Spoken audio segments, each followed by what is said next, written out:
પ્રજાના હિત સિવાય બીજી વાતમાં કોઈ રસ નથી. નથી માન જોઈતું, નથી પૈસા જોઈતા, નથી ખુરશી જોઈતી. અને હવે તો 75 વર્ષ છે, એમે મારે કંઈ જરૂર નથી. હું તો અને જીવું છું ત્યાં સુધી.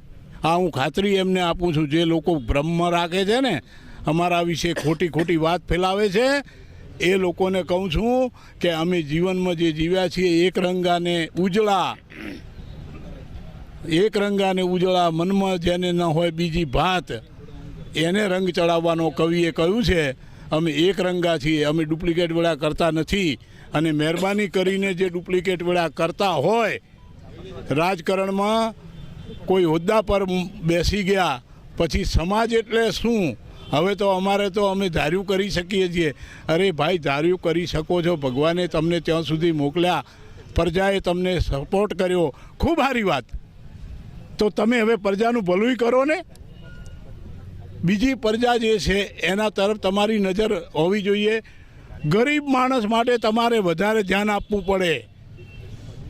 જે તાકાતવાળો સમાજ છે એ સમાજની પણ એ જવાબદારી બને છે કે ગરીબ જે સમાજો છે એમને હાથે રાખે અને એના માટે કામ કરો, ત્યારે તમારું જાહેર જીવન ઉજળું બને છે.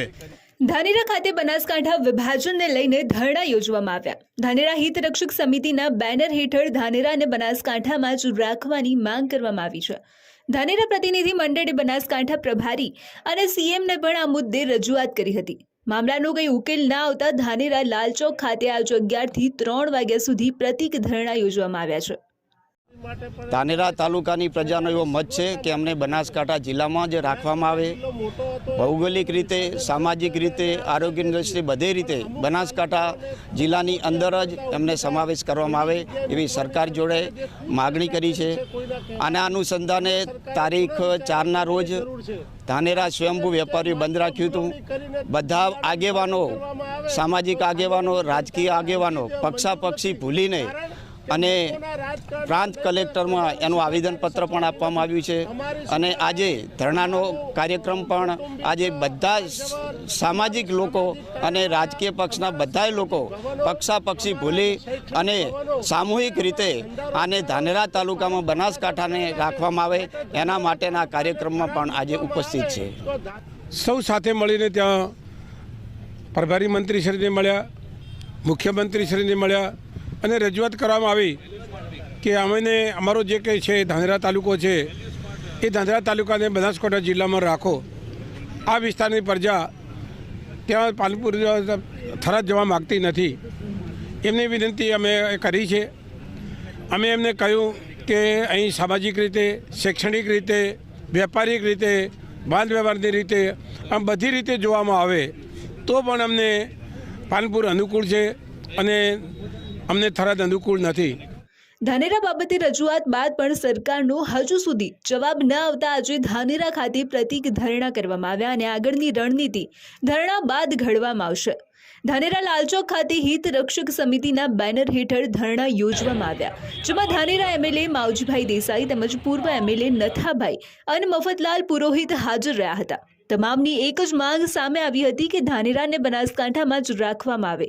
ધાનેરા એમએલએ માવજીભાઈએ જણાવ્યું કે અમે બનાસકાંઠા પ્રભારી અને સીએમને રજૂઆત કરી હતી, પણ હજુ સુધી કોઈ નક્કર જવાબ ન આવતા આજે ધરણા યોજવાની ફરજ પડી છે.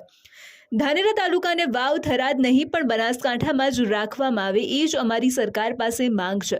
પૂર્વ એમએલએ મફતલાલે કહ્યું કે મારે ચૂંટણી નથી લડવી.